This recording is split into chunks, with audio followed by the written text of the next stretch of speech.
আসসালামু আলাইকুম। দেশ ও প্রবাস থেকে যে যেখান থেকে আমার আজকের এই ভিডিওটি দেখছেন, আপনাদেরকে ধন্যবাদ জানাই।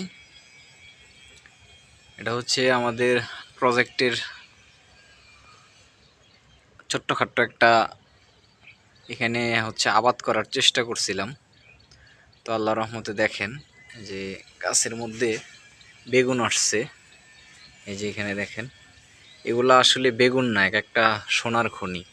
ঠিক আছে, এই যে দেখেন, এই যে নিচে আরও আছে, এই যে আর একটা। এই পাশটাতে যদি দেখাই, এই যে দেখেন, এটা তো আল্লাহর রহমতে অনেক বেগুন আসছে। এই যে একটা, তারপরে হচ্ছে আপনার এই যে আরেকটা, এই যে দেখেন আরেকটা, এখানে আরেকটা। এটা যদি এই পাশটাতে যদি দেখাই, তো এই পাশে হচ্ছে লাউ আর মিষ্টি কুমড়া লাগানো হয়েছিল। তো এই যে দেখেন মিষ্টি কুমড়া আল্লাহর রহমতে এই যে ভালো পজিশনে আছে এখন। আর এখানে হচ্ছে একটা বেগুন, এই যে অনেক বড় হয়েছে এখানে, এই যে। আর এই পাশেও হচ্ছে বেগুন, আরেকটা বেগুন বড় হয়েছে।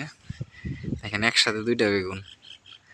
আসলে নিজের লাগানো ফসল থেকে যখন ফল হয়, সেটা স্পর্শ করার অনুভূতিটাই অন্যরকম। যে এই সারিতে অনেক গাছ আছে, এই যে দেখেন প্রচুর গাছ এই সারিতে। তলার মধ্যে সবগুলাতেই হচ্ছে দুইটা একটা করে বেগুন আছে।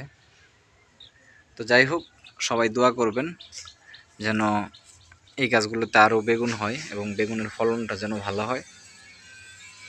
আসসালামু আলাইকুম, ভালো থাকেন সবাই।